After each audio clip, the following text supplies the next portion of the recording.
అంటారు, లేకపోతే లడ్డు అంటారు, లేకపోతే తిరుపతి లడ్డు అంటారు, లేకపోతే రకరకాలైనటువంటి ఇష్యూస్. యూరియా ఇష్యూ బయటకు వస్తే ఒక డైవర్షన్, విజయవాడ ఫ్లడ్స్ వస్తే ఒక డైవర్షన్. ఇలా వారికి డైవర్షన్కి కావాల్సినటువంటి ప్రతి సమయంలో ఎవరో ఒకరి మీద కేసు పెట్టడం, వాళ్ళని ఇరికించడం, వాళ్ళని బంధించడం, ప్రజల తాలూకా ఉద్దేశాన్ని మార్చాలనేటువంటి ప్రయత్నం ఈరోజు రాష్ట్రంలో జరుగుతూ ఉంది. నిన్న మొన్న చూసాం బాలకృష్ణ గారు మాట్లాడినటువంటి మాటలు. ఇప్పుడు దానికి ఏదో సబ్జెక్ట్ ఎత్తుక్కుంటారు వాళ్ళు. రాష్ట్రంలో గడిచినటువంటి 48 గంటలుగా రాష్ట్రంలో బాలకృష్ణ చేసినటువంటి వ్యాఖ్యలు ఏ రకమైనటువంటి దుమారాన్ని లేపాయో రెండు రాష్ట్రాల్లో తెలుగు ప్రజలందరి మధ్యలో అనేటువంటిది మనం చూసాం. తక్షణమే దానికి చిరంజీవి గారు ఇచ్చినటువంటి సమాధానాన్ని చూసాం. మా నాయకుడు జగన్మోహన్ రెడ్డి గారు మీద చేసినటువంటి వ్యాఖ్యలకి వైఎస్ఆర్ కాంగ్రెస్ పార్టీ నాయకత్వం చేస్తున్నటువంటి ఆందోళనలు చూశారు. ఈరోజు రాష్ట్ర వ్యాప్తంగా దాని మీద పెద్ద ఎత్తున చర్చ జరుగుతూ ఉంది. దాన్ని ఏ రకంగా డైవర్ట్ చేయాలంటే మరో ఇంకో ఇద్దరిని ఎవరినో పేర్లు తీసుకొని వచ్చి వాళ్ళిద్దరిని ఎవరినో వేసేయడం, బాలకృష్ణ సబ్జెక్ట్ని డైవర్ట్ చేయాలనేటువంటి ప్రయత్నం జరుగుతుంది.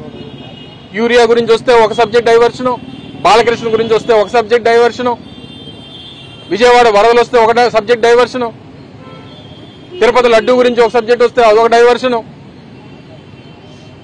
ఇవన్నీ కూడా చూసిన తర్వాత ఈరోజు మిథున్ రెడ్డి గారిని కలిసాం.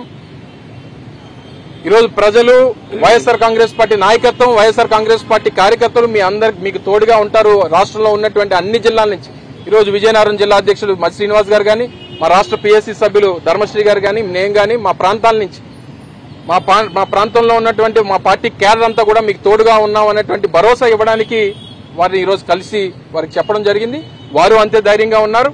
ఏ కష్టం వచ్చినా, ఏ ఇబ్బంది వచ్చినా ఈరోజు వైఎస్ఆర్ కాంగ్రెస్ పార్టీ కుటుంబానికి సంబంధించినటువంటి సమస్యగా మేము పరిగణిస్తాం. దానికి అందరం కలిసికట్టుగా ఉంటాం. జగన్మోహన్ రెడ్డి గారి నాయకత్వంలో వారికి ఏదొచ్చినా, ఏ కష్టం వచ్చినా పార్టీ క్యాడర్ అంతా కూడా ఈరోజు ఎంతమంది బయట నిలబడాల్సినటువంటి అవసరం లేదు. కానీ కేవలం మా కుటుంబ సభ్యుడు లోపల ఉన్నాడు, వారికి ధైర్యం ఇవ్వాలి, వారికి మనోధైర్యం ఇవ్వాలి అనేటువంటి ఒకే ఒక ఉద్దేశంతో ఈరోజు ఎంతమంది ఈరోజు రోడ్ల మీద నిలబడతా ఉన్నారంటే ఇది వైఎస్ఆర్ కాంగ్రెస్ పార్టీ కుటుంబ సమస్యగా మేము భావిస్తాం. తప్పకుండా ఈరోజు చేసినటువంటి ప్రతి చర్యకి, ఈరోజు పెట్టినటువంటి ప్రతి ఇబ్బందికి ప్రతీకారం అనేటువంటిది ఉంటది. ఇది కలికాలం ఈ జరుగుతున్నటువంటి పరిస్థితులు మనం చూస్తా ఉన్నాం. తప్పకుండా దీనికి ప్రతీకారం అనేటువంటి ఉంటది అనేటువంటి విషయాన్ని కూడా మీ ద్వారా ప్రజలందరూ కూడా తెలియజేస్తా ఉన్నాం.